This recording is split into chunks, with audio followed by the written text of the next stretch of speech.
يا ربي يا عالم الحال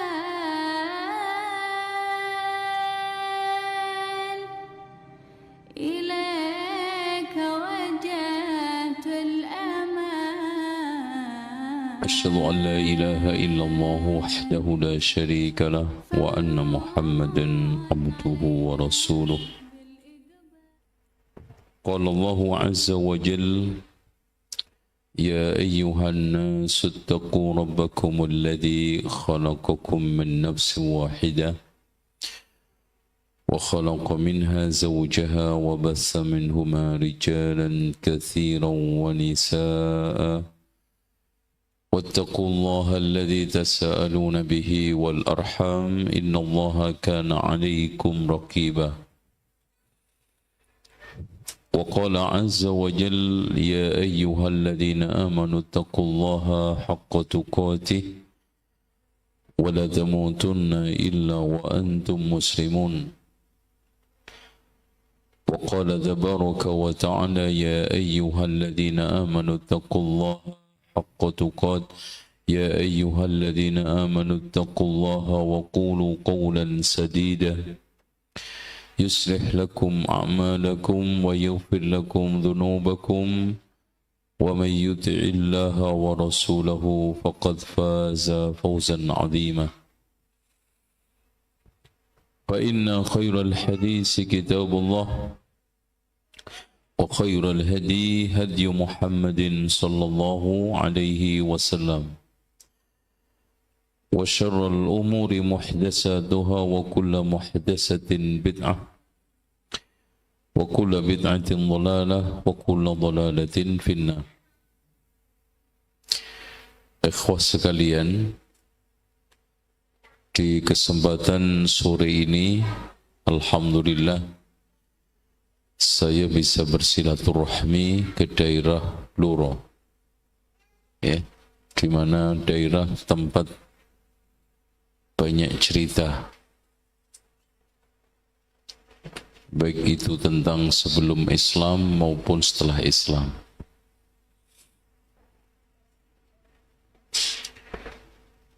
Dan juga tentang masalah dakwah.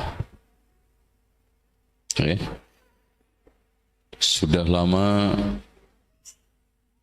daerah Blora ini mengadakan kajian-kajian ahli sunnati wal jamaah yang menjadi evaluasi bersama-sama apakah dakwah tersebut sudah dilakukan secara benar atau belum.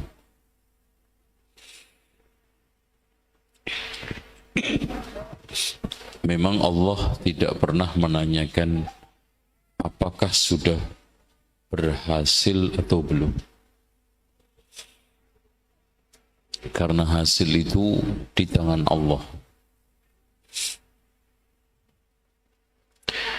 Dan berhasil itu relatif. Tapi dakwah secara benar itu pasti. Itu yang insya Allah berfaedah buat kita. Itu yang dikenang oleh sejarah.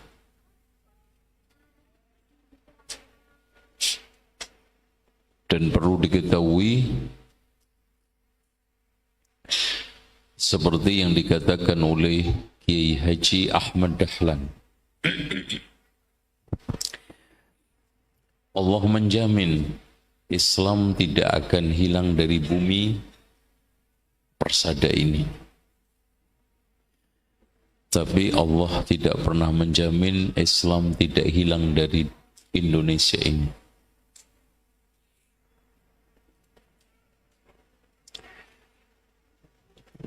Karena Islam itu bertahan atau agama itu bertahan atau tidak bukan tergantung semata-mata benarnya agama itu.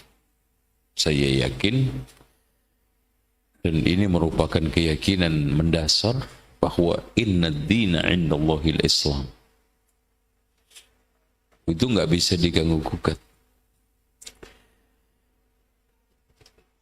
Tetapi dakwah yang mulia ahli sunnati wal jamaah ini bisa eksis bukan semata-mata karena benar. Sudah belum didakwahkan secara benar. Meskipun agama itu sesat, kalau didakwahkan dengan sungguh-sungguh, seperti agama-agama ahlul kitab. Coba bayangkan mereka merentas dakwah di daerah pedalaman, mengeluarkan dana miliaran. Bahkan di Papua itu sendiri, mereka itu memiliki bandara sendiri, memiliki pesawat sendiri.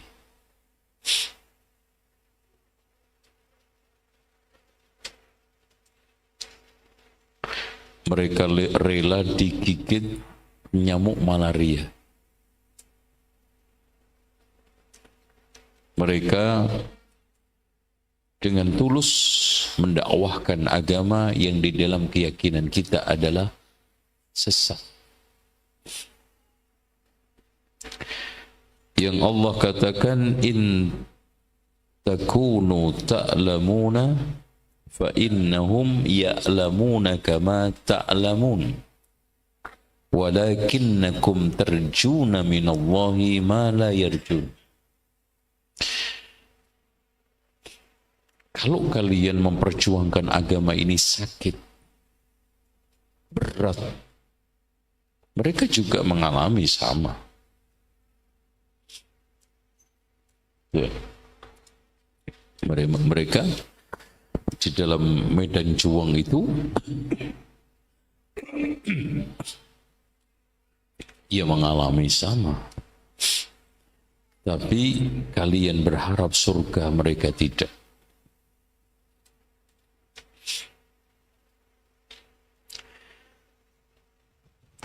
Ikhwas sekalian, maaf sebelum kita masuk tema. Kita semuanya ini masih beragama untuk diri sendiri. Kita itu masih pengen menjadi orang soleh tanpa menginginkan orang kanan kiri kita juga soleh. Sementara Zainab ketika bertanya kepada Rasulullah sallallahu alaihi wasallam, "Ya Rasulullah, anuhlak wa fina salihun?" Ya Rasulullah, mungkin enggak kita diazab Allah sementara kita itu saleh? Naam. Iza kasural khabas. Iya. Kalau kejahatan merajalela. Kenapa? Karena kita mencukupkan menjadi soleh, baik, tidak muslih, memperbaiki. Baik untuk diri sendiri, memperbaiki untuk kanan kiri kita. Dan satu kaidah,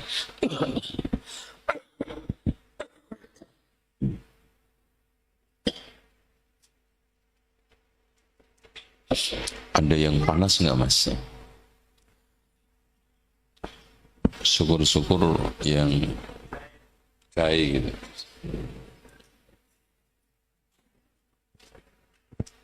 Kalau begini terus minum setengah jam udah kenceng. Ini kagak awet tableknya nih. Tuh.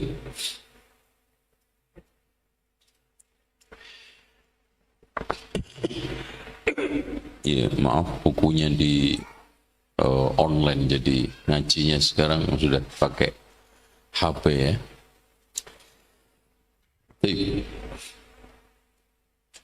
Jadi sampai mana tadi? Terus, iya muslim. Antum baik, tapi subhanallah memperbaiki istri aja nggak bisa. Udah gak jauh Pak Bay. Antum baik, memperbaiki anak aja nggak bisa.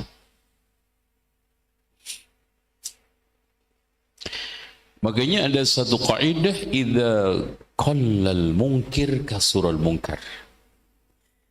Jika pengingkar itu sedikit, maka kemungkaran merajalela.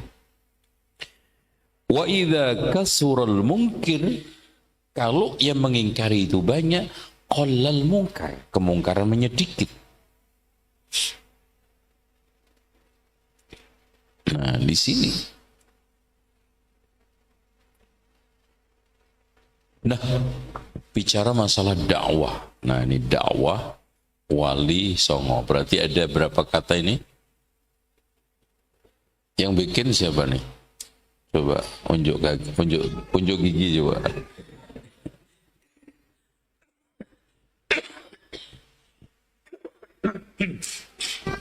Ini bekas umroh ini mas, masih. Sebentar.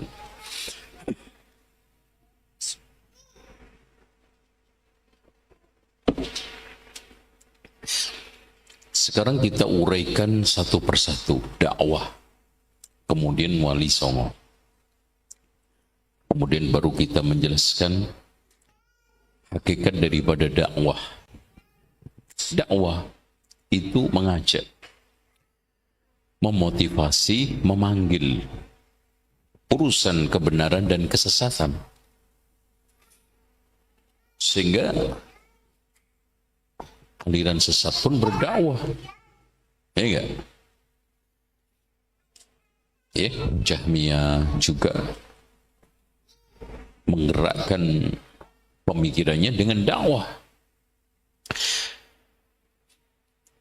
Begitu juga Mu'tazilah. Okay. Jadi mengajak, memanggil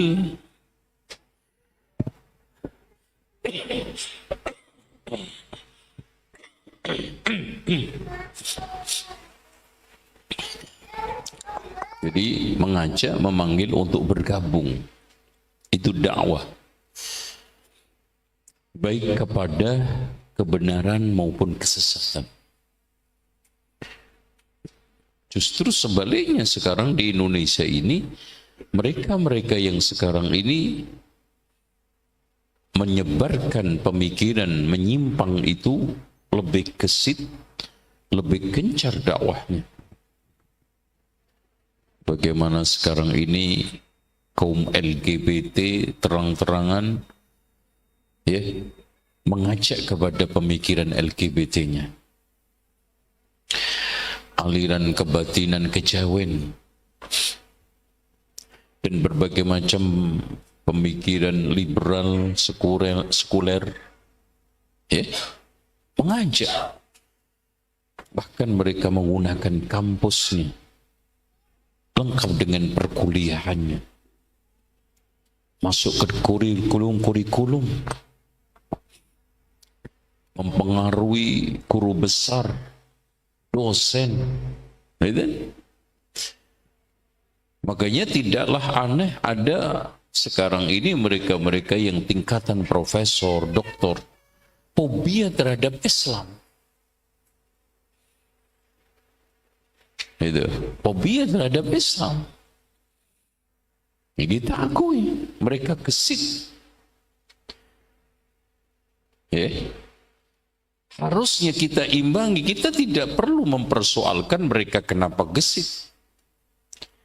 Tapi kita harus persoalkan, kenapa kita itu nggak gesit.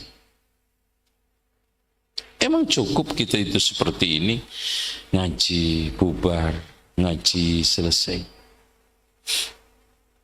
Duh mas, jualan barang itu loh Pak, butuh dievaluasi, dimonitoring. Makanya ada istilah monitoring dan evaluasi. Sudah benar belum dakwah kita ini? Sejauh mana pengaruh dakwah ini kita di tengah masyarakat? Segmen-segmen yang ada di sekitar Blora ini kira-kira ada berapa?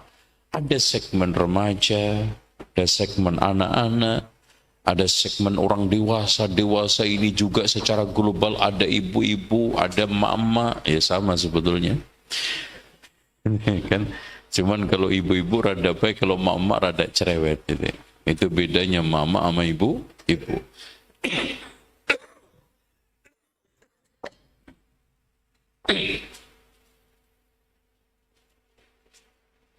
Jadi seperti itu. Ada lagi segmen pejabat. Rasulullah SAW mendekati semua kan.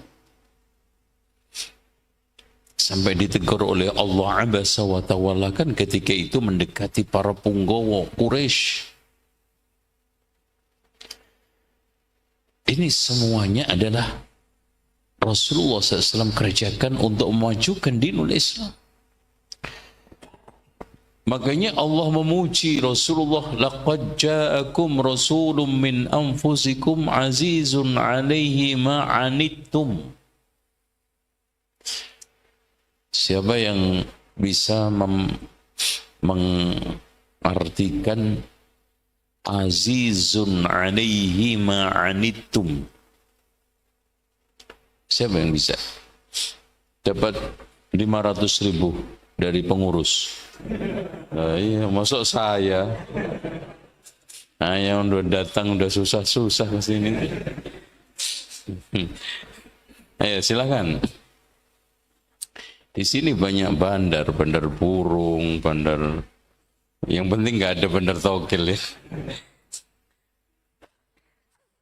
Silakan.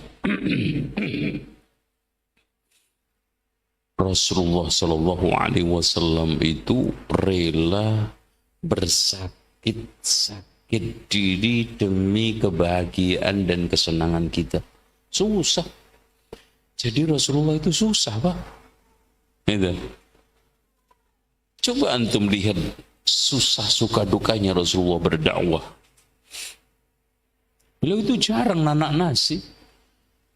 Cerita seorang istrinya berbulan-bulan di rumah Nabi itu hanya ada air sama kurma. Jarang tuh kompornya nyala. Antum coba ngguling sehari aja udah ribut. Rasulullah azizun mikirin kita. Masa depan umat ini nanti gimana? Nah, yang dipikirin nggak ngerti coba. Azizun 'alaihi ma'anittum. Udah itu harisun 'alaikum bil mu'minin raufur rahim. Hadis. Jadi perhatian tinggi Rasulullah kepada kita itu bagaimana umatnya itu senang, umatnya itu bahagia, umatnya itu sukses, umatnya berprestasi.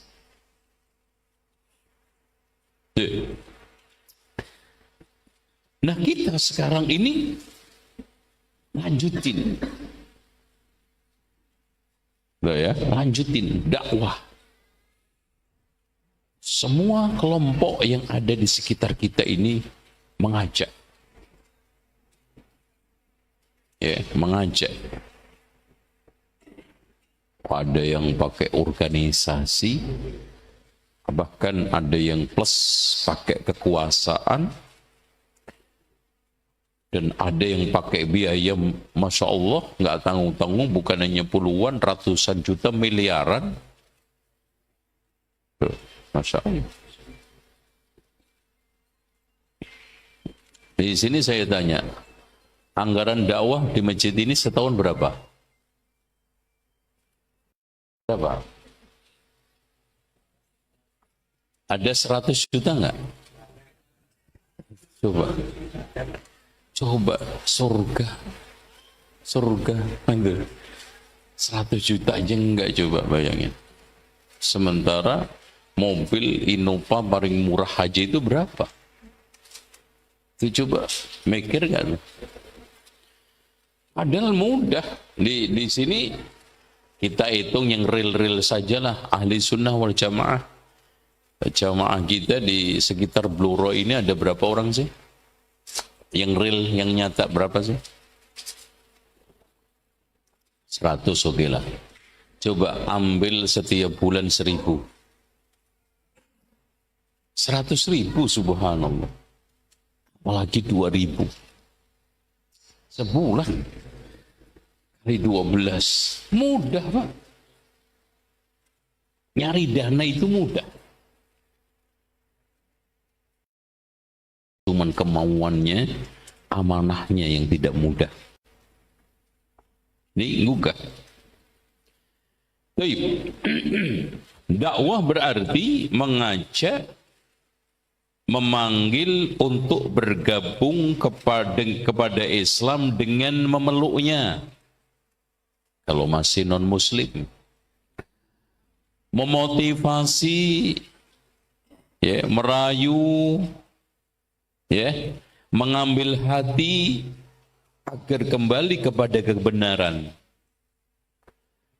dan mengajak untuk bersikap tegas. Jadi seorang dai itu bukan sekedar sekarang bisa berorasi disenangi orang.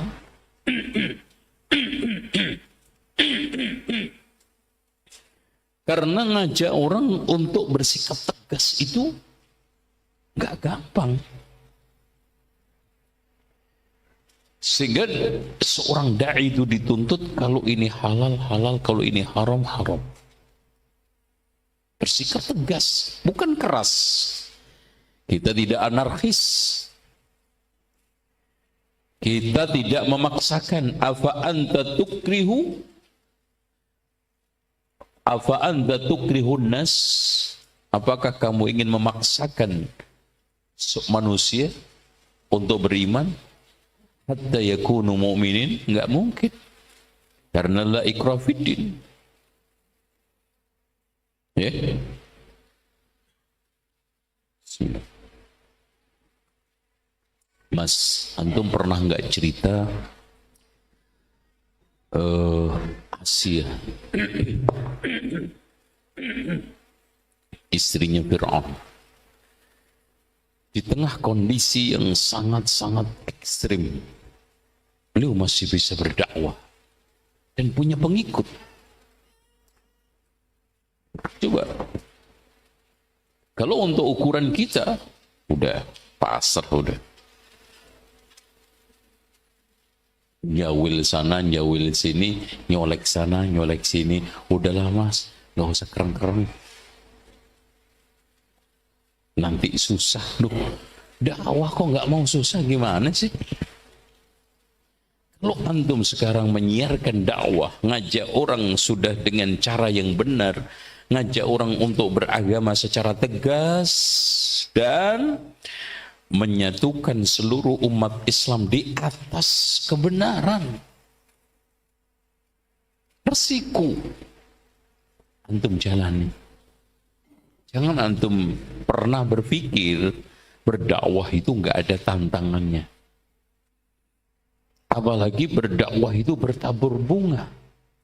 Seorang dai hanya menjaga follower. Ya, bukan. Seorang dai sedang menjaga kebenaran. Ada followernya, nggak ada followernya sama saja. Disukai, tidak disukai sama saja. Ini dakwah. Jadi definisi dakwah sudah menurut arti bahasa dan istilah. Nah, sekarang kita akan masuk ke Wali Songo. Nah ini, Wali Songo. Wali itu di dalam kacamata orang Jawa itu memiliki banyak arti. Tetapi arti yang paling populer adalah wali adalah manusia sakti mondroguno. Ora tedas paluning pande. Otot kawat balung wesi, ketek tabe. Coba. Berarti keringat solar. Masya Allah itu. Jadi manusia yang berjaya wijaya. Ini definisi yang berada di otak semua orang awam. Jadi kalau sudah berbicara wali, sakti. Sampai semua tokoh agama pun yang mengaku dekat dengan wali harus sakti. Makanya kalau menjadi ustadz kampung nggak sakti nggak laku. Iya nggak laku. Karena memang watak orang kampung itu sukanya sakti-saktian. Makanya ajaran tasawuf itu selalu menekankan dua. Bagaimana menangiskan orang, itu kan gitu, bikin nangis orang. Yang kedua, bikin sakti orang. Nah kalau nangis, ini lakunya di kota. Gitu. Kalau sakti nggak begitu laku. Jualan jimat di Jakarta, itu ya, diketawain anak kecil. Tapi kalau sekarang sakti dijual di kampung laku. Gitu. Kenapa? Dan kalau sekarang ini orang kampung dikasih kajian, berdoa sampai nangis-nangis, nggak nangis-nangis. Kenapa? Alasannya simpel. Orang Jakarta itu nangis itu mahal. Makanya sekali ada ustadz bisa nangisin, dibayar mahal. Padahal gampang tendangnya nangis ya. Nah, orang kampung nggak laku ada ustadz berdoa nangis-nangis, ya, ceramah sampai terharu nangis-nangis, nggak laku. Karena tiap hari nangis. Mau bayar SPP nangis. Tiap hari nangis karena ditagih Bang Titil. Gimana tuh nangis? Orang kampung butuhnya itu kalau bisa daun waru digosok jadi dolar. Nah itu laku. Laku itu. Iya nggak? Laku. Ya, syukur-syukur Masya Allah tikar, dikebut. Bismillah, kun fayakun. Keluar langsung. Jadi itu. Masuk mall, keluar nggak bayar. Itu kalau bisa itu. Naik bus, baca waja'alna min baini aydihim saddan wa min khalfihim saddan faghshayna fahum la yubsirun. Kondekturnya nggak lihat. Itu. Masuk gedung bioskop, waja'alna min baini aydihim saddan. Masuk mall, waja'alna min baini aydihim saddan. Ya. Ya, termasuk masuk peternakan burung, waja'alna burungnya habis. Ya, karena pakai jaba-jabi waja'alna min baini aydihim saddan wa min khalfihim saddan, 41 kali nggak napas. Oh itu laku. Ini efek dari pemaknaan wali yang tadi.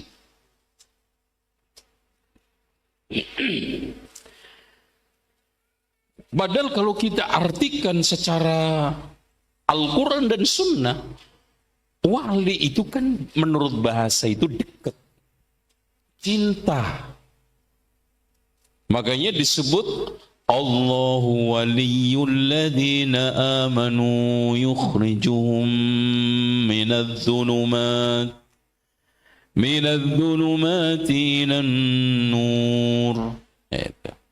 Inna waliyallahu alladhi nazzala al-kitab wa huwa yatawalla as-salihin. Itu wali, dekat, membela, membantu. Begitu juga orang-orang mukmin itu aulia Allah. Ala inna awliya Allahi la khawfun alaihim wa la hum yahzanun. Karena Allah dekat orang mukmin itu juga dekat. Allah membelanya, Allah menolongnya. Wali yaitu hamba yang dekat dengan Allah karena kecintaannya, pengabdiannya, dan terus-menerus dia beribadah kepada Allah secara istiqamah. Makanya definisi Allah, ala inna awliya Allahi la khawfun alaihim wa lahum yahzanun alladzina amanu wa kanu yattaqun, beriman, bertakwa. Ini wali. Antum cari definisi kemanapun, di kitab manapun. tidak akan mungkin keluar dari definisi yang telah dibuat oleh Allah dan Rasulnya bahwa wali adalah dekat. Makanya di dalam hadis qudsi Allah Subhanahu wa taala berfirman, ya, ma taqarraba 'abdun ilayya bin nawafil hatta ahbabtuhu. Jadi sebelumnya telah menjelaskan tentang masalah wali Allah, ya. Ya bla bla, Rasulullah mengatakan tidaklah seorang hamba mendekatkan diri kepada Allah setelah menjalankan yang wajib, melaksanakan hal-hal yang nawafil sampai aku cintai.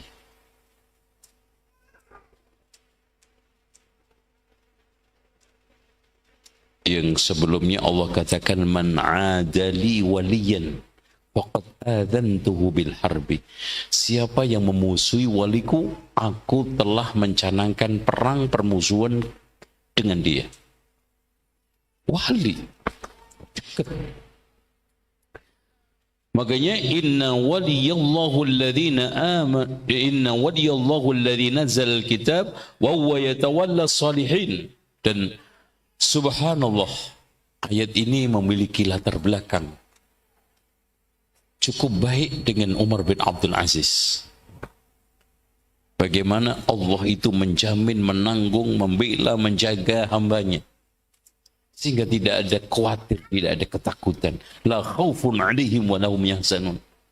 Makanya kalau masih hidup takut, masih khawatir, wali Allah itu berkurang. Ya. Pernah ada seorang yang datang kepada Umar bin Abdul Aziz mengusulkan agar menyisihkan sebagian harta negara yang dipercayakan kepada beliau untuk dibagi-bagi. Dan itu halal. Dan hak Amirul Mukminin untuk membagi kepada siapa saja. Agar menyisihkan sebagian untuk anak-anaknya yang miskin, terlantar, tidak keurus karena sibuk ngurusi negara. Coba anaknya presiden begitu, Pak, anaknya raja seperti itu sampai terlantar. Masya Allah. Apa jawaban beliau? Fulan, anakku tidak lepas di antara salah satu dua. Anakku orang-orang soleh atau orang-orang jahat. Kalau soleh, ya, Allah berfirman, inna waliyallahu alladzi nazzala alkitab wa huwa yatawalla salihin. Sesungguhnya wali saya, pelindung saya, penjaga saya, penjamin saya adalah Allah yang menurunkan kitab, menjamin orang-orang soleh. Udah dijamin. Ngapain lu pusing? Udah, biarin aja. Tapi kalau anak saya jahat, fabima an'amta alayya falan akuna dhahiran lil mujrimin. Allah berfirman, ya Allah, karena dengan nikmat yang engkau berikan kepadaku, saya tidak mau menjadi penopang orang-orang jahat. Ngapain? Saya susah-susah menyisihkan harta negara untuk anak-anak yang jahat. Subhanallah. Akhirnya orang dekat Umar bin Abdul Aziz pulang dengan tangan kosong.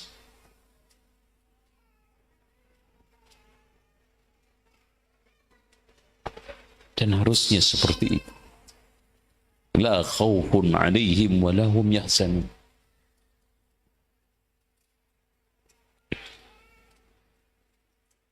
Sekarang pertanyaannya gini,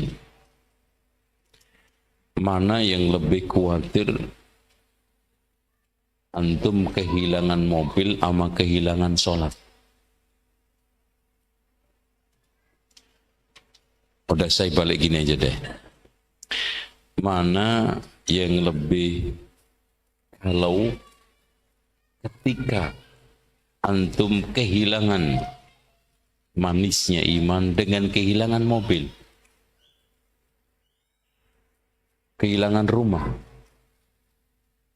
Kok nggak jawab nih? Karena nggak pernah punya mobil ya. Iya benar-benar salah contohnya ini.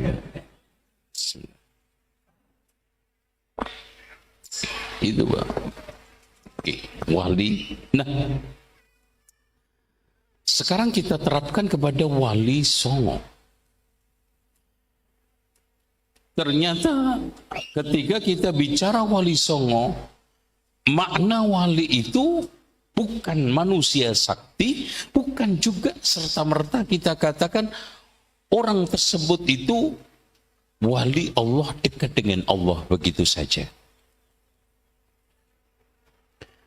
Bahkan maksud daripada wali di situ adalah petugas. Petugas dakwah. Makanya Umar bin Khattab dulu menamai gubernurnya semua wali. Wali al-Iraq. Karena petugas menguasai ini yang dikuasakan untuk mengurusi Irak. Terus kemudian waliul Madinah, wali Makkah, wali. Dan istilah ini akhirnya dipakai merata di seluruh dunia Islam. Bahkan sampai sekarang di Indonesia pun masih ada sisa-sisa peninggalan. Masih dipakai wali kota. Antum jangan kaget. Wali kota itu bahasa dari pecahan ini. Siapa itu wali kota? Apakah manusia sakti? Enggak. Itu petugas yang diberikan wewenang untuk mengurus, mengelola kota tersebut. Wali kota. Makanya antum yang ditugasi untuk ngurus anak namanya wali murid. Gitu. Iya enggak? Jadi udah antum jangan terlalu berekspresi dan ekspektasi terlalu jauh. Memaknai wali itu petugas. Berarti di sini wali adalah petugas-petugas dakwah yang berdakwah di Indonesia. Oh gitu. Oke. Nah, hadirin sekalian, apakah petugas dakwah itu hanya 9? Oh, enggak mungkin. Ya. Sekarang ini berdakwah di wilayah yang sekian luas. Dulu Nusantara itu kan sampai Borneo, ya. Yaitu yang dulu dikenal dengan Pulau Kucing kan gitu. Sekarang Brunei. Ya. Terus kemudian Malaka, Malaysia, Singapura itu masuk. Sampai timur-timur. Itu semua masuk menyatakan diri untuk bergabung dengan kekuasaan Mojopahit ketika itu Nuswantoro. Karena sebagaimana yang disebutkan di dalam kitab kitab Negara Kertagama karangan Empu Prapanca, negara Mojopahit itu kan dibagi menjadi 3. Yang pertama negara agung, itu tempat pusat kerajaan yang tidak lain adalah Mojo Agung. Kemudian setelah itu Nusantara, yaitu daerah-daerah di bawah kekuasaan dan taklukan Mojopahit atau menyatakan diri untuk bergabung dengan Mojopahit. Kemudian lapisan ketiganya adalah negara mancanegara. Tuh. Daerah-daerah yang masuk mancanegara adalah Vietnam, Kamboja, ya, negara-negara Arab, Eropa, semuanya ini mancanegara. Tuh. Nah, di sini ada sekalian, pastinya tidak akan mungkin, bahkan 1000 pun masih kurang. Makanya di dalam kitab Solo Wali Songo, wali itu jumlahnya ribuan dia mengatakan. Makanya istilah Wali Songo itu sebetulnya hasil otak-atik keraton Jawa. Yang diduga oleh sebagian ahli sastra Jawa, ini adalah otak-atik rekayasa pujangga-pujangga Jawa untuk Jawanisasi, bukan Islamisasi. Karena di kenyataan sekarang ini yang ada bukan Islamisasi tapi Jawanisasi. Artinya Islam dijawakan atau Jawa diislamkan. Yang benar yang mana? Islam dijawakan atau Jawa diislamkan?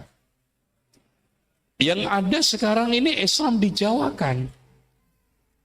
Ya? Islam dijawakan. Makanya yang mereka ekstrim itu mengatakan terang-terangan anti terhadap Arab. Itu anti. Karena mereka tidak mau ada Islam versi Arab menurut mereka. Yang ada adalah Islam versi Jawa. Nah, untuk mengkristalisasikan itu dimunculkan istilah Wali Songo. Di mana kalau kita hitung yang dimaksudkan Wali Songo itu pun jumlah yang disepakati itu cuma 8. Yang 9-nya itu kan ada perbedaan di antara penulis Wali Songo.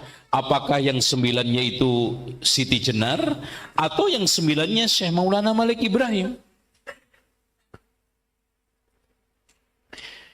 Jadi istilah Wali Songo itu hanya sekedar kata kasar ya. Ibaratnya gini loh Pak. Orang ngomong gampangnya kan, wis pokoknya 7 turunan. Padahal belum tentu 7 turunan. 7 turunan nggak bakal ngutangi sampean. Nggak bakal mau melihat muka kalian blenek 7 turunan. Padahal seturunan aja udah pesanan. Kan? Itu maksudnya ungkapan bahasa awamnya.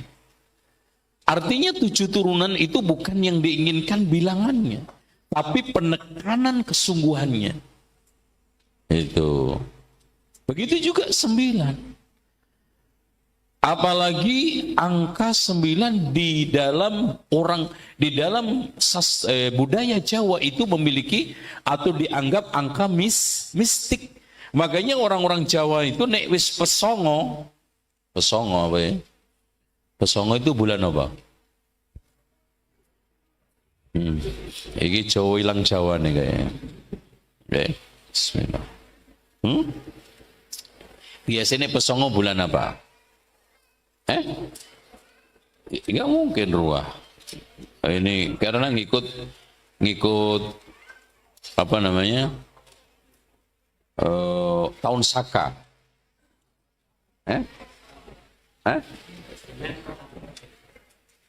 9 Ramadan pesongo.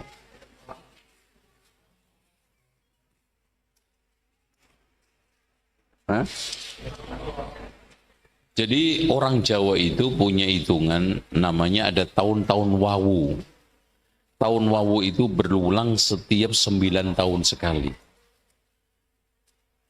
Itu. Terus kemudian pesongo itu ya bulan songo otomatis kalau akhirnya bulan Jawa yang dibikin oleh Sultan Agung. Kan Sultan Agung itu bisa menjawakan kalender Islam. Makanya kalender Islam itu dinamai Jawa Setengah Arab. Ya. Bulan pertama Suro. Ya, Suro itu aslinya Asyura diambilnya. Suro, Sapar. Terus Mulut, Ba'du Mulut. Jembatil Awal, Jembatil Akhir. Rejab, Ruah. Kenapa Ruah? Karena arwahan. Poso. Sawal, Selo. Karena nggak boleh nikah. Makanya giliran Sawal itu pernikahan, di mana-mana. Sampai kondangan jebol. Gitu kan gitu. Wes nuruti kondangan bisa jual rumah itu. Kalau minimal enggak jual motor. Itu Masya Allah kondangan itu subhanallah. Karena sebentar lagi ngadepi bulan Selo. Selo itu enggak boleh melakukan kegiatan macam-macam. Nek enggak ciloko. Ya, selo. Sela-selaning apa? Apa? Oh, itu kan gitu. Itu. Nah, baru besar. Nih, hadirin sekalian, makanya Wali Songo dulu itu menamakan bulan Ramadan itu Romelan, Romelan. Makanya kalau ada orang Jawa namanya Romelan, itu aslinya Ramadan. Itu Romelan itu Ramadan. Karena orang Jawa itu banyak mengubah bot menjadi L. Lihat aja nama-nama yang dari bot itu pasti menjadi L rata-rata. Ramadan menjadi Romelan, Murtaba menjadi Murtolo. Itu iya. Itu Murtaba menjadi Murtolo.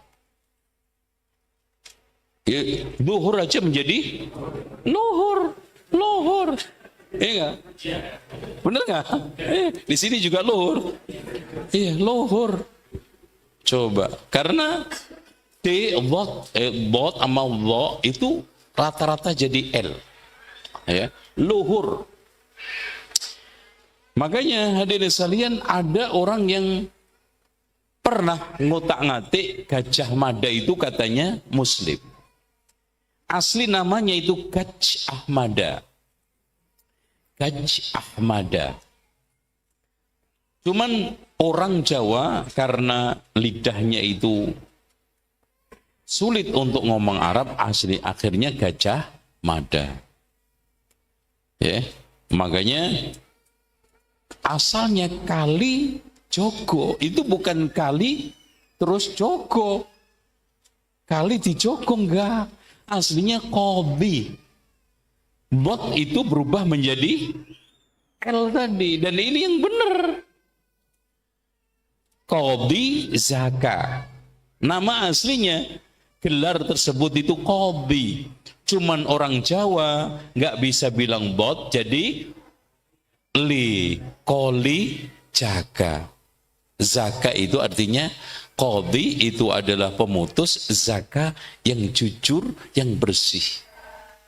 Itu Qadhi Zaka. Orang Jawa bilang Kali Jogo. Supaya mendapatkan pembenaran, kalimat Kali Jaga ini akhirnya diotak-atik sama orang Jawa. Dibikinkan cerita. Akhirnya apa? Bertapa di pinggir sungai. Itu hasil otak-atik sastrawan Jawa. Yang sebenarnya Sunan Kalijogo nggak pernah bertapa. Wong sungainya aja sekarang di mana nggak tahu tuh. Sementara sejarah itu, kalau fakta harus bisa menjawab 5 pertanyaan. Kalau enggak berarti mitos, dongeng, legenda, gitu loh. Sejarah mana aja? Kalau tidak bisa menjawab 5, maka itu bukan sejarah. Mitos, legenda. 1, apa? Atau siapa? Sunan Kalijogo bertapa. Oke. Di mana? Tanya, di mana? Bisa jawab enggak itu? Potong kuku saya kalau sejarah Wali Songo bisa jawab. Ya, kuku aja. Ya, jangan cari kuku aja. Ya. Enggak bakal. Di mana? Tantang ya. Ahli sejarah Wali Songo seluruh Indonesia, bahkan seluruh dunia. Kalinya itu di mana? Enggak bakal bisa menunjukkan. Setelah di mana, kapan? Nah, apa, di mana, kapan? Kapan? Setiap ada orang yang cerita tentang ngalor ngidul tapanya Sunan Kalijogo, tanya kapan Pak? Kelenger sana. Nggak bisa jawab, kapan? Beda dengan coba sekarang ambil sejarah yang faktual.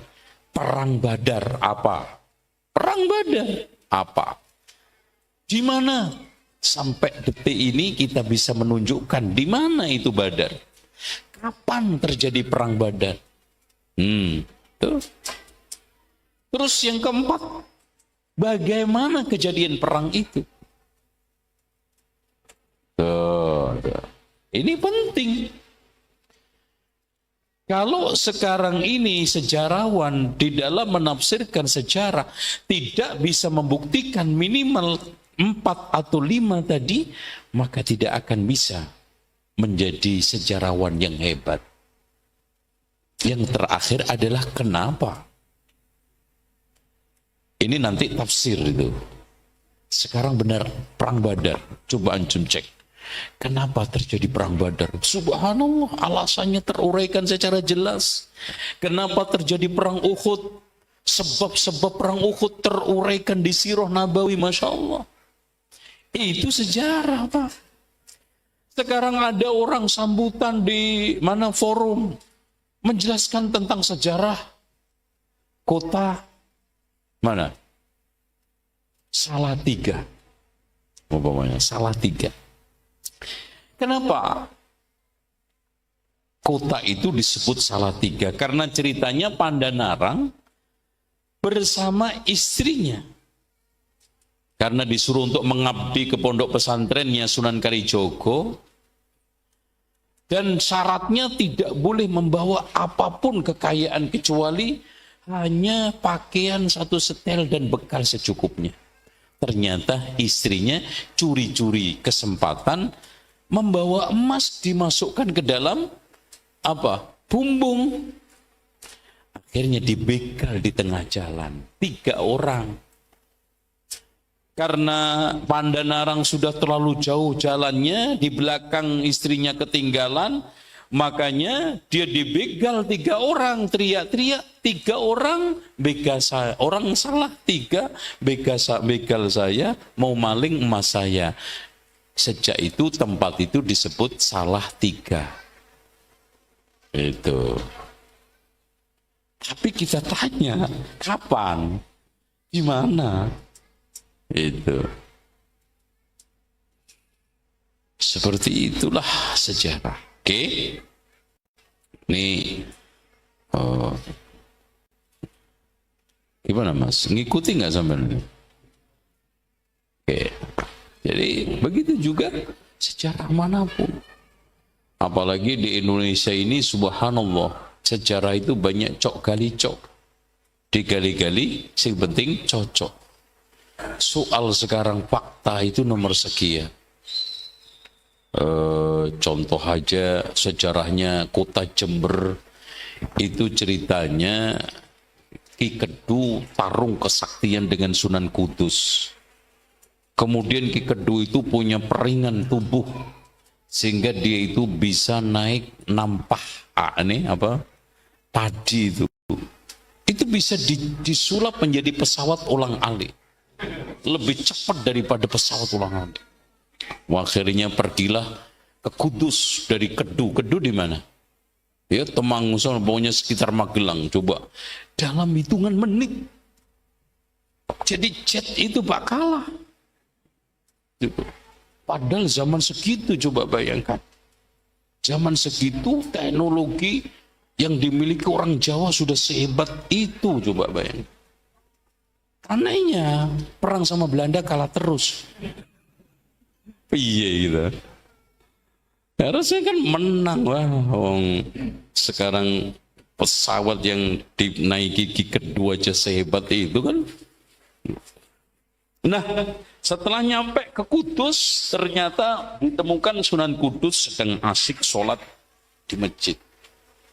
Maka sambil naik turun, dia di atas nampah sambil bersila, suruh untuk Sunan Kudus itu keluar dari masjid. Kudus, keluar kamu kalau mau menanggapi tantangan saya. Itu, tapi Sunan Kudus tidak tergoda, tetap berzikir katanya. Akhirnya lama-lama diledek-ledek terus, Sunan Kudus gatel juga. Akhirnya keluar. Kedu, kalau kamu berani jangan melayang-layang seperti itu, turun kamu. Turun lagi, naik lagi. Wah, kesel kan. Akhirnya Sunan Kudus mengeluarkan ajian serat jiwa. Ditariklah kekuatan peringan tubuhnya, Ki Kedu langsung hilang. Tiba-tiba nampah yang dinaiki oleng Nggak karu-karuan. Jatuhlah ke tempat comberan Jember. Nah, itu. Sejak itu daerah itu disebut daerah Jember karena apa? Comberan. Tempat kotor. Nah, ini hal yang seperti ini adik-adik sekalian. Kondisi yang ada. Bagaimana orang itu cok gali cok, godak gade, gaduk. Begitu juga Wali Songo. Katanya Profesor Dr. Simo dari sisi nyali akademik, Wali Songo. Bahasa Arab digabung dengan bahasa Jawa itu udah nggak maduk, Pak. Coba antum gabungin bahasa Arab dengan bahasa lain. Itu sudah, kalau Indonesia, Indonesia, Jawa, Jawa, Arab, Arab, Wali Songo. Coba. Itu. Kenapa enggak Wali Tis'ah?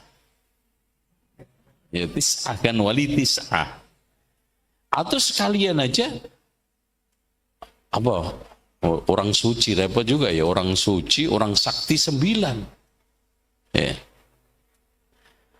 Makanya di sini para pakar menduga yang pertama kali menggulirkan istilah Wali Songo itu tidak lain adalah Ronggo Warsito, pujangga kerajaan Solo yang ketika itu keraton sedang dalam keadaan rendah legitimasinya di depan rakyat, terutama kaum muslimin, kaum santri. Untuk memulihkan itu mencoba untuk menggabungkan kekuatan istilahnya Jawa Islam.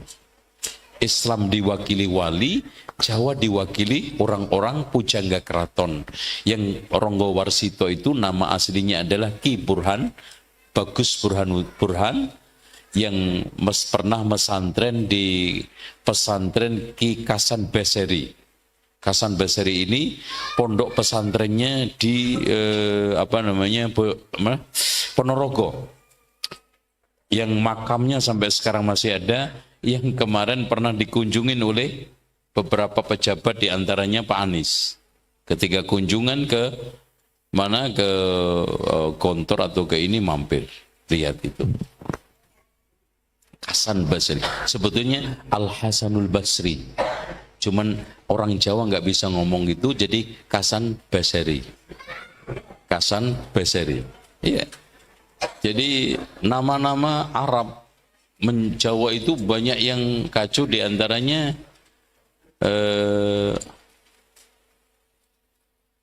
Mutmainah menjadi Tuminah, ya itu. Terus Faizah menjadi Ponijah, itu kan gitu. Padahal aslinya adalah Faizah, karena nggak bisa ngomong fa, jadi pa, Ponijah. Padahal namanya bagus, Faizah. Itu. Terus kemudian apalagi kadang-kadang orang Jawa juga ada yang terpengaruh dengan bahasa Eropa sehingga Jawa dicampur Eropa. Contoh Parman, itu Suratman, itu nama Jawa dicampur Arab, dicampur Eropa. Karena mungkin bapaknya pengen anaknya bisa kerja di kantor pos, dinamakan Suratman, gitu. Supaya anaknya punya duit banyak, diberi nama Paiman. Pai kan, Paiman, Pai kan duit kan, Paiman kan gitu. Gitu. Ada lagi yang apa namanya? Kadang-kadang dicampur dengan bahasa Arab Jawa.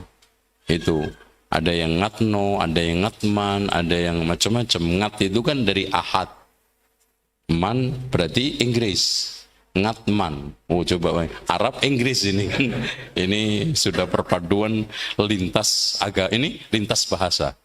Ngatman, gimana? Itu nama-nama di Jawa. Kembali lagi,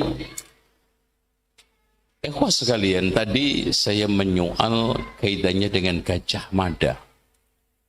Tidak benar. Gajah Mada itu berasal dari Gajah Mada. Kalau memang betul Gajah Mada itu asal namanya itu Gajah Mada, orang Jawa bukan mengejak dengan Gajah Mada, bahkan Gajah Mala. Karena bot tadi menjadi lam. Oleh karena itu yang benar sebagaimana yang telah dituturkan di dalam kitab Negara Kertagama, bahwa agamanya Gajah Mada dan Hayam Wuruk itu adalah Buddha Tantrayana. Karena Hindu itu berubah menjadi 5, ya. Kan Hindu Purba, terus itu Hindu Upanishad, kemudian setelah itu Hindu Buddha. Karena Hindu akhirnya berkolaborasi dengan Buddha. Nah, sekarang ada Hindu Buddha Tantrayana. Ini yang sudah sangat fleksibel, yang sudah sangat modern, ya. Nah ini. Nah, oleh karena itu nama Gajah Mada ini asli. Gajah adalah gajah. Gajah itu gajah. Mada itu apa artinya? Apa artinya? Ini mau Jawa lagi, Mas. Gajah artinya apa gajah? Mada apa? Rangkas. Karena memang Raja-raja Mojopahit, ya bangsawan Mojopahit itu sangat senang sekali menggelari dirinya dengan gelar hewan. Makanya rajanya aja siapa? Hayam Wuruk. Hayam apa artinya? Ayam. Wuruk artinya apa? Terpelajar. Berarti ayam ini kuliahan. Betul. Berarti cerdas, bagus. Hayam Wuruk. Ayam yang terpelajar, gajah yang tangkas. Makanya anak-anaknya Kertawijaya yang tidak lain Brawijaya 5, itu semuanya yang masuk Islam itu nama-nama hewan semua. Yang menjadi Adipati Surabaya namanya siapa? Lembu Suro. Yang menjadi Adipati Madura namanya siapa? Lembu Peteng. Yang menjadi adipati di Pengging siapa? Kebo Kenongo. Loh kan gitu. Hewan-hewan semua. Kebo Kenongo, lembu peteng, terus lembu suro, terus kebo Anabrang. Ya betul nih. Kisahnya di mana? Ya, itu lawangnya masih ada sekarang kan katanya. Itu yang adu kesaktian untuk memindahkan lawang dari Mojopahit untuk menjadi sugukan sebagai mahar untuk menikahi anaknya King Rang, tapi ternyata sebelum subuh sudah belum nyampe. Itu akhirnya apa? Pintu gebyok akhirnya nyangkut di daerah mana itu. Itu juga mitos. Kalau ditanya kapan, nggak ngerti. Kapan? Ya, kapan? Itu. Yang lebih ajaib lagi itu Pak, Masya Allah, Menara Kudus itu awalnya itu dari Mojopahit. Diangkut sendirian sama Sunan Kudus.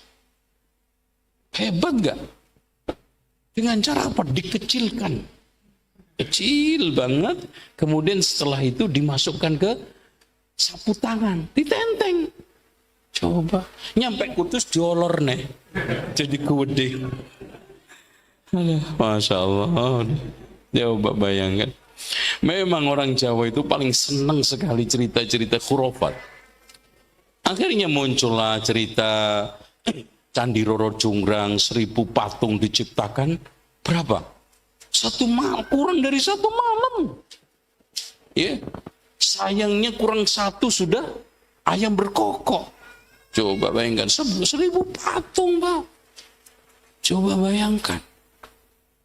Padahal pemahar patung itu Pak seminggu ketak-ketik dapat kepala tok itu. Itu nggak selesai itu. Tanyain aja itu. Ya kalau antum mau pesen aja patung lumpang gitu aja ya. Gambar bukan makhluk. Coba sih suruh bikin lumpang itu. Berapa bulan itu kan gitu. Itu akhirnya muncul juga bahwa Masjid Demak itu juga dibuat kurang dari 1 malam. Coba. Dengan tiang 9. Padahal sampai detik ini, tiangnya Masjid Demak itu dari sejak dibikin sampai sekarang, tiangnya cuma 4. Loh, kenapa logika ini diceritakan dari mulut ke mulut tanpa merasa bersalah oleh orang-orang yang menggemari Wali Songo? Selalu. Kalau cerita tentang Masjid Demak, selalu Masjid Demak itu dibikin oleh Wali Songo dengan apa? Dengan 9 tiang. Cuman sayangnya ketika malam hari itu sudah malam Jumat, karena Jumatnya mau diresmikan pakai nanggap paguyuban wayang kulit, ya. Sunan Kalijogo masih belum pulang dari Pulau Upih. Mana Pulau Upih itu? Nggak ngerti juga nih kayaknya. Pulau Upih itu pulau di Malaka sana, Pak. Ya, penelitian saya itu sampai Malaka. Saya ngecek bener. Cuman sayangnya pulau itu sudah tidak ada penghuninya. Kemungkinan ya setelah proses terjadi perubahan alam, mungkin gempa bumi macam-macam hilang. Sehingga pulau itu menjadi pulau yang terasing. Gitu. Karena di dalam cerita, berbagai macam cerita Wali Songo, Pulau Upih ini sangat terkenal. Tempat ulama-ulama tinggal, dai-dai tinggal. Itu memang seberang laut di Malaka, tidak jauh dari Malaka. Tuh. Akhirnya menjelang subuh datang tuh. Coba bayangkan, ini gimana Sunan Kalijogo ini, Raden Said? Ini sudah diresmikan besok. Kita aja satu ini bikin beberapa hari. Gimana ceritanya? Tenang aja, kalau Allah sudah menghendaki, 1 menit juga jadi. Akhirnya Sunan Kalijogo mengumpulkan tatal-tatal sisa daripada penggarapan tersebut. Dalam waktu sekejap dibantu orang-orang, kadal sama tokek hijau, atau kadal, tokek, terus apa nih? Orang-orang, makanya muncul cerita kenapa orang-orang itu kalau ditarik ada tatalnya, karena ketika nggarap itu kepecok. Terus kasihan Sunan Kalijogo disambung neh. Urip, Masya Allah, hebat ini Sunan Kalijogo bisa menghidupkan ini yang sudah mati. Itu kan gitu kesannya. Jadilah akhirnya tiang tatal. Oh, Masya Allah, tiang tatal, coba bayang. Makanya legalah hati para wali pada saat itu. Senang. Besok sudah bisa diadakan pertunjukan wayang kulit. Nah, yang usul pertunjukan ini juga Sunan Kalijogo katanya. Namun akhirnya ditolak oleh Sunan Giri. Karena Sunan Giri itu memang sangat kekeh dan kukuh. Bahkan mengikuti jejak ayahandanya yaitu Sunan Ampel. Mengikuti ajaran Islam yang murni. Apakah pertunjukan seperti ini nggak haram Sunan Kalijogo? Apalagi wayang itu patung. Ditolak. Akhirnya berdasarkan lobby, pendekatan, berbagai macam cara, akhirnya katanya nggak tahu ini apakah usulan ini datang dari Sunan Kalijogo atau itu datang dari Sunan Giri untuk dirubah bentuknya. Sehingga bentuk pipih, terus kemudian bisa cuma dilihat dari sebelah, matanya cuma satu, makanya kalau ada anak cuma satu namanya mata, anak semata wayang. Karena wayang matanya satu, kalau 2 berarti dalang. Ya, itu. Nah, problematika yang masih tersisa adalah musik. Jadi soal masalah wayang itu haram, bukan kemarin sore masalah itu, Pak. Orang yang mengatakan bahwa wayang itu haram atau tidak haram, itu sudah menjadi polemik klasik zaman dahulu. Di antara para wali sudah mempersoalkan. Kan langsung Wahabi, waduh, langsung sing dicanda iku Wahabi ya Pak. Ya, ini orang yang nggak ngerti sejarah, sok tahu sejarah dari fakta sejarah Pak. Ya, polemik tentang masalah haramnya musik dan juga haramnya wayang itu sudah menyeruak, membahana pada zaman Wali Songo, terutama di kalangan mereka-mereka ini yang masih mempertahankan Islam murni, apalagi Sunan Ampel yang masih keturunan Arab, dua anaknya, yang satu menantu, yang satu anak, yaitu Sunan Bonang anaknya, Sunan Giri ini menantunya, yang memang telah mengenyam Islam dari Arab. Bahkan menurut Profesor Dr. Hamka dan beberapa tokoh sejarah yang menekuni Wali Songo bahwa Sunan Bonang dan Sunan Giri ini memang pernah belajar ke Mekah. Dan saya lebih menguatkan ini, kenapa? Karena di dalam kitab yang ditulis oleh Sunan Bonang yang ditemukan di Belanda yang judulnya Handboek van Bonang, di sana menegaskan setegas-tegasnya, eksplisit, beliau mengkritisi tokoh sesat Mekah. Yang menjadi pertanyaan Pak, mungkin nggak Sunan Kalijogo hanya tinggal di Sunan Bonang hanya tinggal di Monang, Tuban, tahu menahu tentang adanya tokoh sesat yang ada di Mekah namanya Abdul Wahid. Disebutkan di situ. Di situ secara global beliau mengatakan ojo koyo wong sasar. Ya, jangan kalian seperti orang sesat seperti Abdul Wahid. Terus setelah itu mengungkapkan pemikiran-pemikirannya. Makanya ada sekalian, kitab Sunan Bonang itu ditulis sangat-sangat bagus, sistematik, dan saya itu sangat kagum bahasa Arabnya Sunan Bonang, menggunakan istilah-istilah Arab yang sangat bagus, menunjukkan orang-orang yang memang ahli dan sangat fasih di dalam berbahasa Arab, dan seluruh rujukannya pakai bahasa Arab. Ya, di antaranya yang menjadi rujukan kitab itu utamanya adalah kitab Al-Bidayah karya Abu Hamid Al-Ghazali, yang satunya baru saya temukan beberapa tahun, yang sulit saya temukan berpuluh-puluh tahun, yaitu kitab At-Tamhid karangan Abu Syakur As-Sadimi. Jadi tampak dari sisi akhlak, beliau mengambil kitab akhlak dan fikih, mengambil dari kitab Al-Bidayah karya Abu Hamid Al-Ghazali. Di dalam masalah akidah beliau mengambil dari At-Tamhid karya Abu Syakur As-Salimi. Dan saya temukan Masya Allah akidahnya adalah akidah yang salaf. Makanya sangat tegas terhadap kebid'ahan, sangat kukuh di dalam menegaskan manhaj salaf, dan bagaimana menjelaskan tentang asma wa sifah secara detail, rinci, bagus.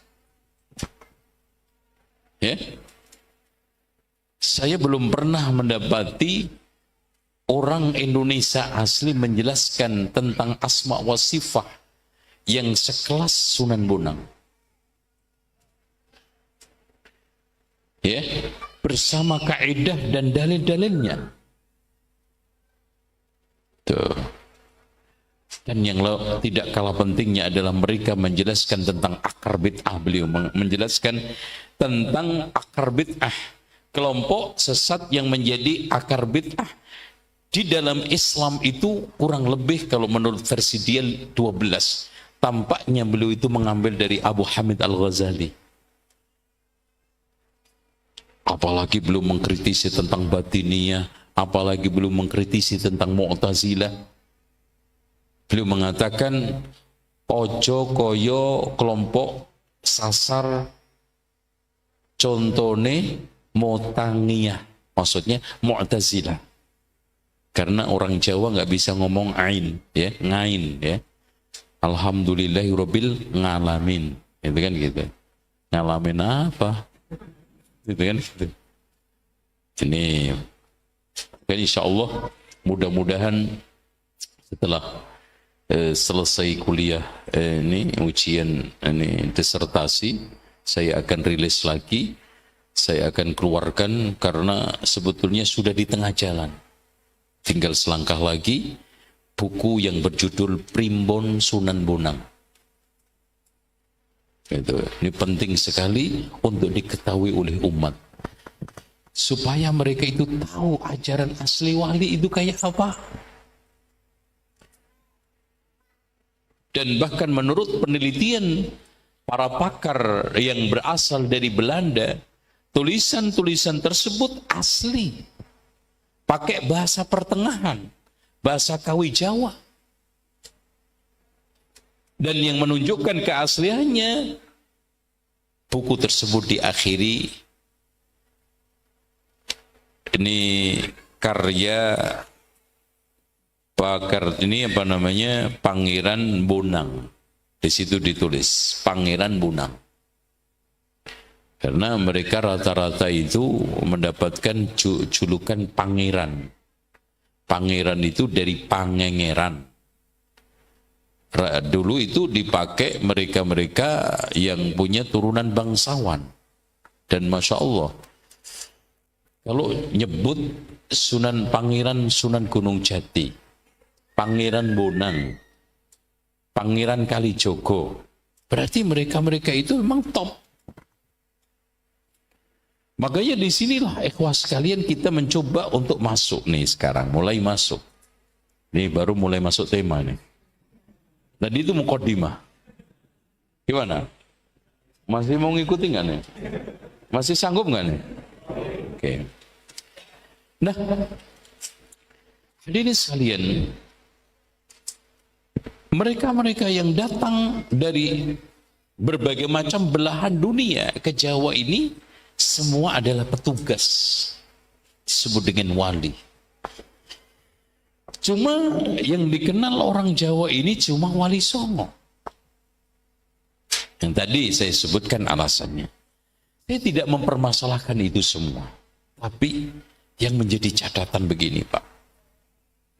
Dari mulai Syekh Maulana Malik Ibrahim, kemudian disusul Sunan Ampel, kemudian anaknya melanjutkan Sunan Bonang, menantunya yang begitu hebat dan gigih sampai menjadi raja yaitu Sunan Giri. Kemudian ada lagi anaknya Sunan Derajat. Ya. Di sini juga ada menantunya Sunan Kalijogo, ini jatuhnya juga besan. Jadi ceritanya Sunan Ampel itu nikah dengan bibiknya, jatuhnya bibiknya Sunan Kalijogo. Oh, Masya Allah. Terus kemudian ada Sunan Gunung Jati yang bisa mendirikan negara, bahkan ada Cirebon, ada Banten. Yang menjadi pertanyaan gini Pak, antum atau kita, saya sebagai seorang dai sekarang, pernah nggak di antara mereka-mereka dai-dai teman-teman ini sampai pada tingkat punya negara? RT aja nggak duwe, nggak gampang. Jadi memandang Wali Songo ini antum jangan sampai mandang remeh Pak. Antum jangan terobsesi memandang Wali Songo dengan pandangan cerita rakyat. Jangan sampai antum sekarang ini memandang Wali Songo kemudian meremehkan karena diceritakan secara salah dari mulut ke mulut.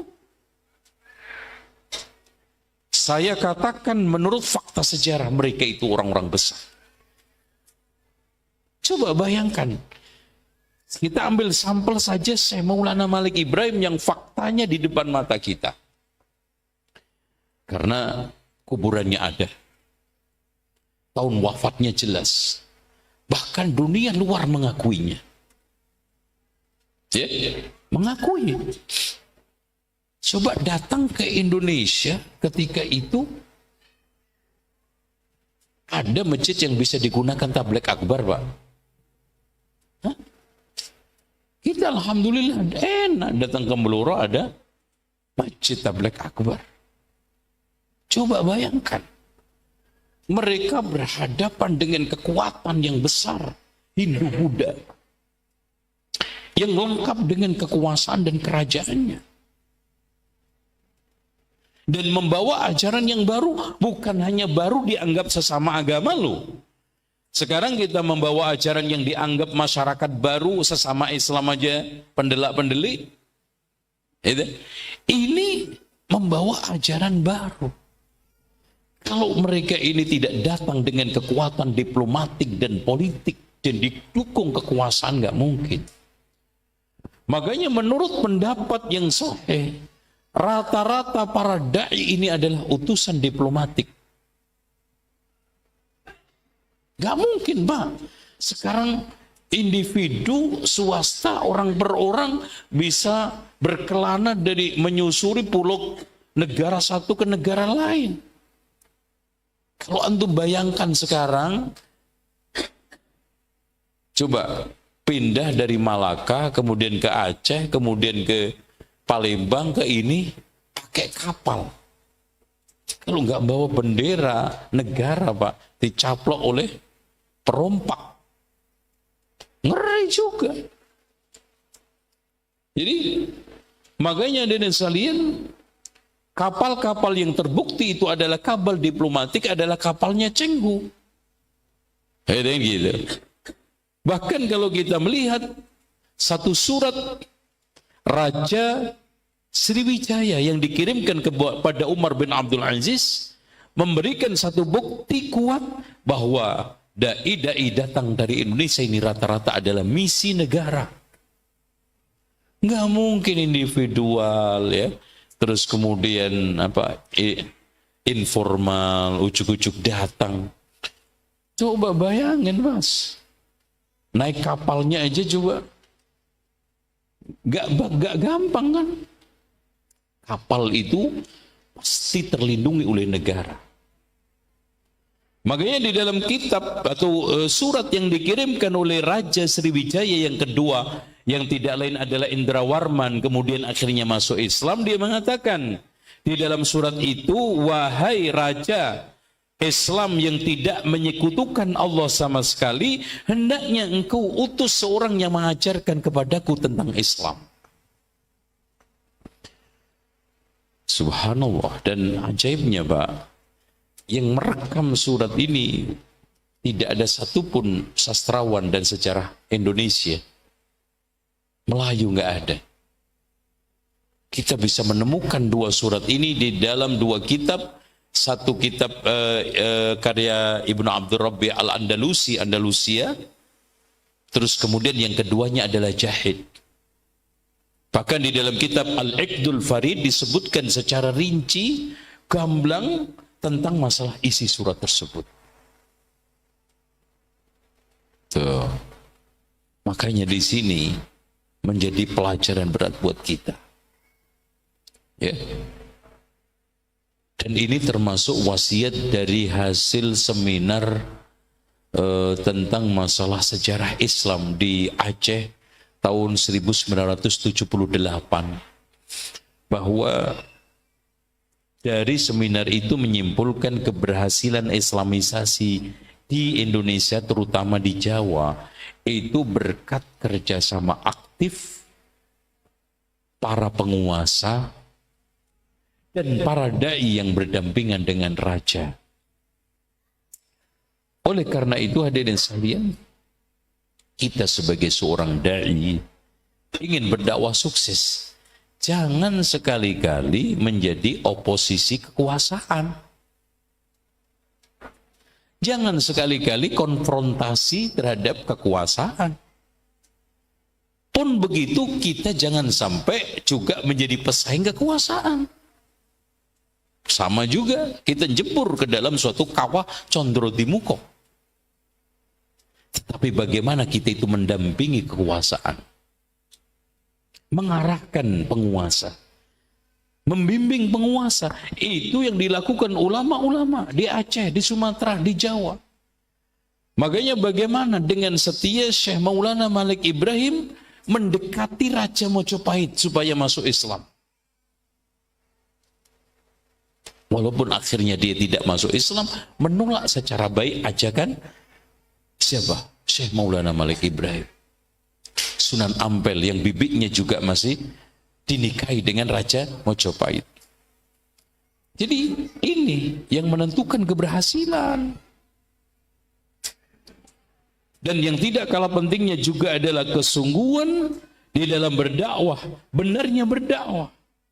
Kalau nggak sungguh Pak, coba ana nanya kepada antum semua, sekelas atau sezaman itu transportasi paling banter sapi sama kuda, dan jalan belum mulus seperti sekarang. Coba bayangkan, Wali Songo itu sering kumpul loh Pak. Para wali itu sering mengadakan pertemuan, koordinasi. Makanya di antara hasil sarasehan pertemuan para wali yang ada di Gunung Kedaton Kiri, itu hasilnya terbukukan di dalam kitab Lontar atau Rontal yang ditemukan di Italia. Itu hasil sarasehan ternyata. Coba bayangkan. Karena ngebayangin, Masya Allah ya.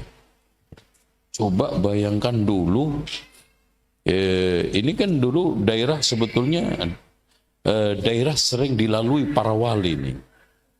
Iya. Lasem, Jepara, Kudus, terus mana? Mana? Apa?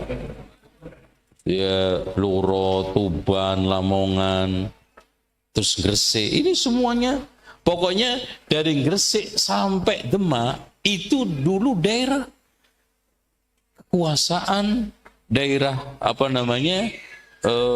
paling strategis para wali Songo. Makanya Patiunus yang memang dia itu ahli perkapalan memanfaatkan jati-jati Bloro ya, itu sebagai bahan untuk membuat kapal cung. Makanya kapal-kapal buatan Patiunus, buatan Demak itu menjadi dipesan seluruh dunia. Itu pokoknya jagonya. Di samping kayunya bagus.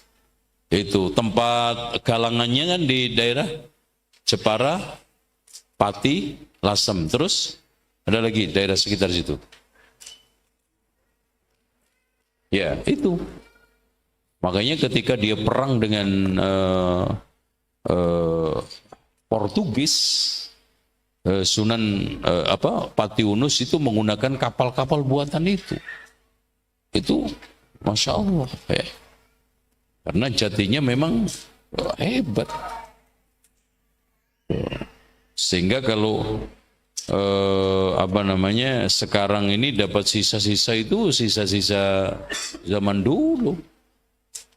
Nah, sekarang rata-rata jati milik sendiri atau jati negara?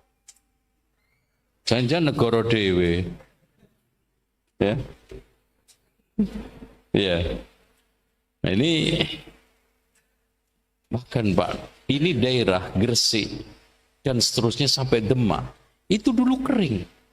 Coba bagaimana diberdayakan, diolah oleh Syekh Maulana Malik Ibrahim yang beliau juga ahli irigasi. Itu pertaniannya surplus. Juga. Jadi mereka ini bukan hanya sekedar ngaji. Ya memindah ekonominya, membina pertanian.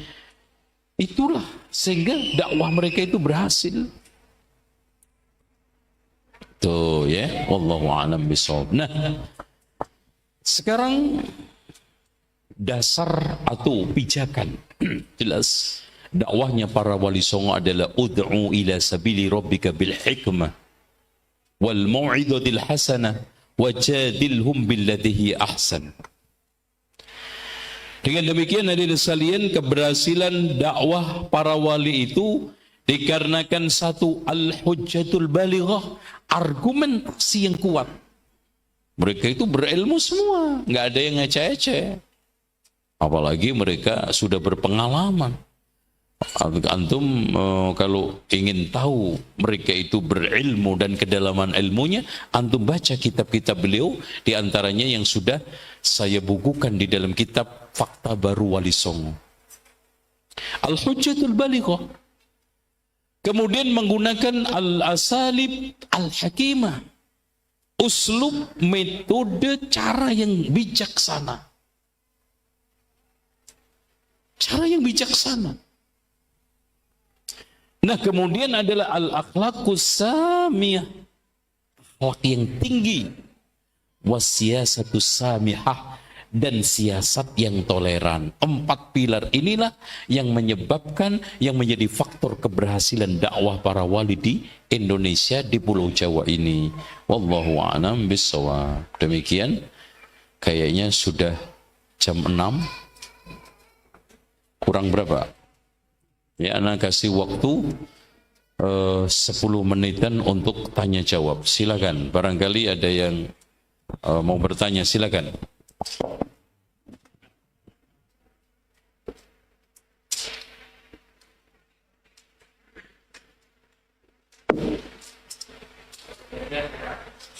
Ya, silakan.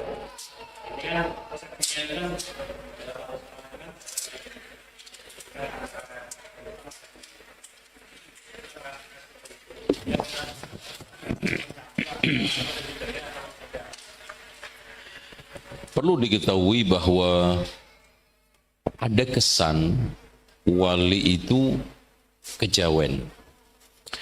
Ada kesan wali itu budayawan. Ada kesan wali itu melanggengkan tradisi. Ini adalah kesan-kesan yang tidak benar. Kenapa? Karena fakta menyelisih itu semua. Bahkan kesan-kesan itu murni, kalau berdasarkan hasil penelitian yang saya temukan, adalah hasil rekayasa pujangga dan sastrawan Jawa.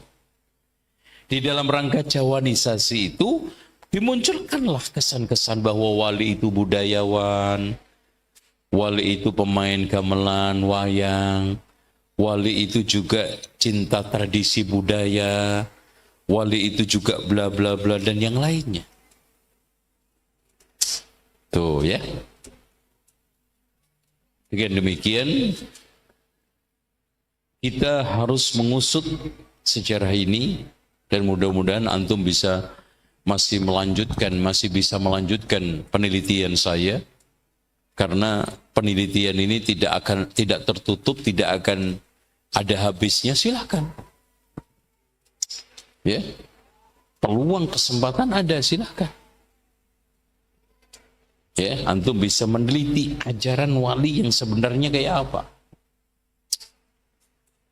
Itu ya. Tafadhol, ada lagi? Ya, silakan, Pak.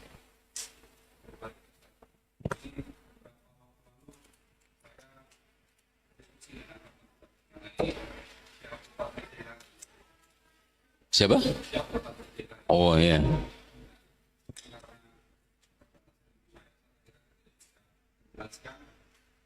Namun ketika dia menjelaskan versi dia seperti misalnya mengatakan terjadi tidak pernah dalam hidupnya itu selalu puasa, tidak pernah lupa dalam artian setiap hari puasa, dan banyak mitos-mitos lain gitu. Yang katanya kan bagaimana sebenarnya tentang biografi beliau, maksudnya secara umum bisa. Perlu diketahui bahwa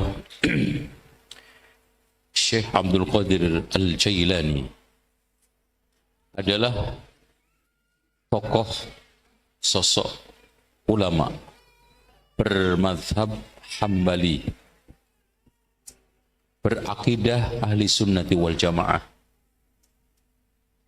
Bahkan ketika beliau menjelaskan tentang firqatun najiyah di dalam kitab Al-Ghunyahnya, ia ahlul hadis.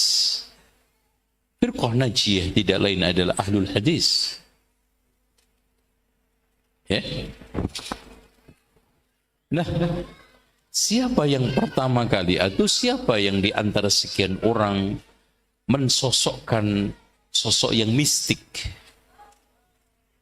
Yang tidak lain adalah Abu Osman ibn Ahmad al-Barzanji. penulis kitab An-Nurul Burhani fi Manaqib Syekh Abdul Qadir Jailani, yang beliau hidup sezaman dengan Syekh Muhammad bin Abdul Wahab, ya berarti abad 12-an Hijriah, jauh dari tahun wafatnya Syekh Abdul Qadir Jailani, terpaut 500-an tahun. Dan beliau ini juga termasuk yang menulis kitab Al-Barzanji. Nah, di kitab itu memang Syekh Abdul Qadir Jailani disosokkan wali penuh dengan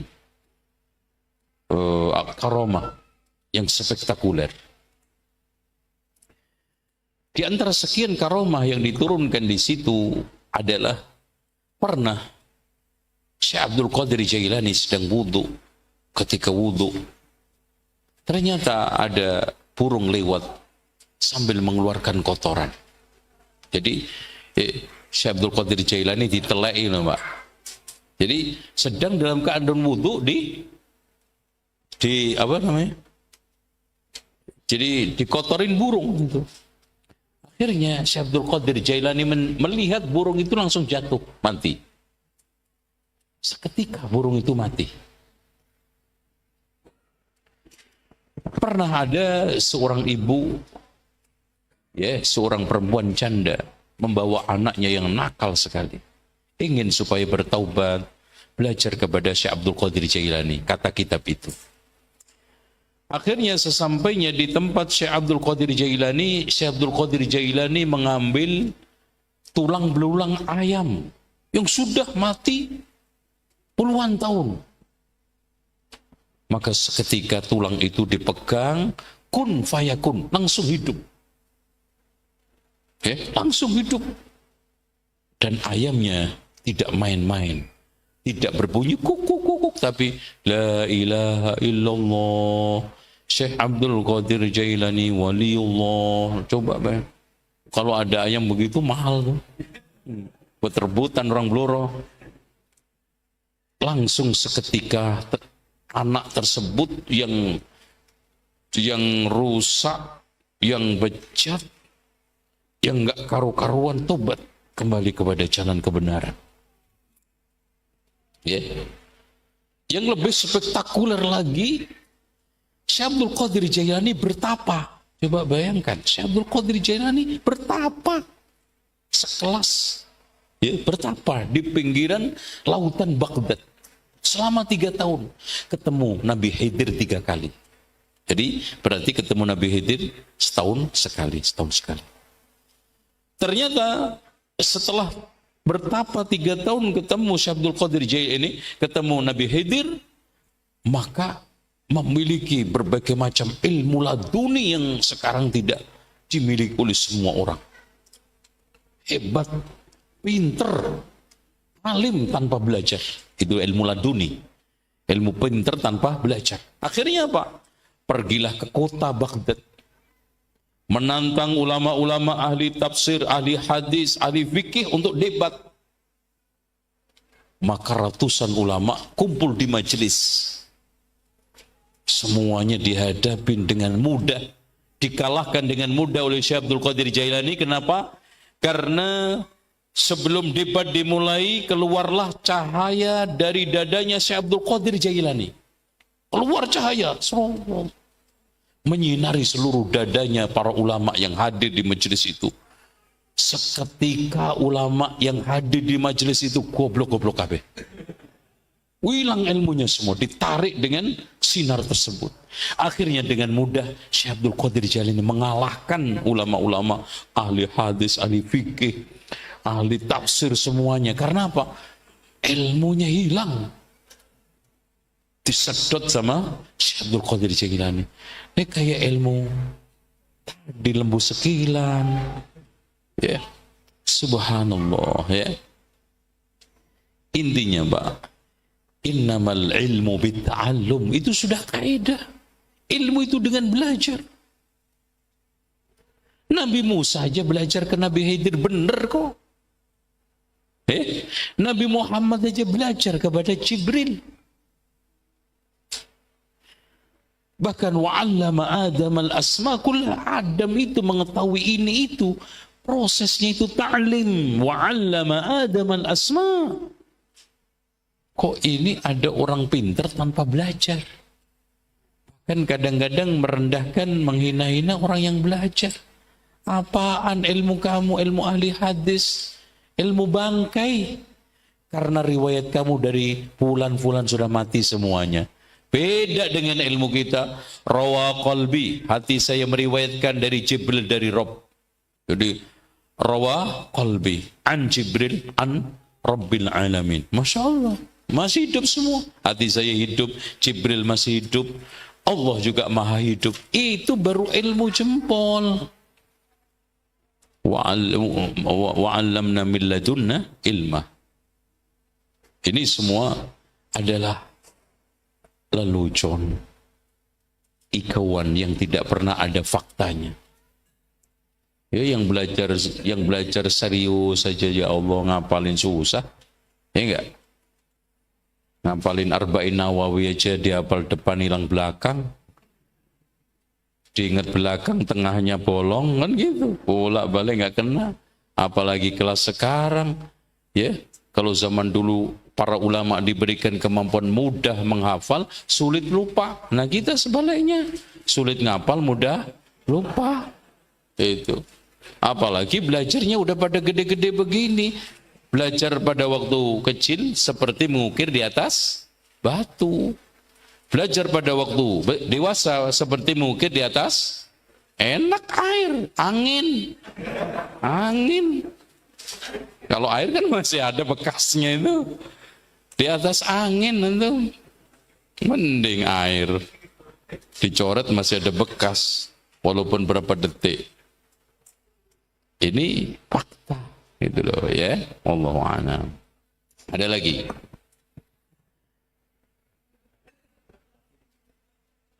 Ya, fadhal Pak.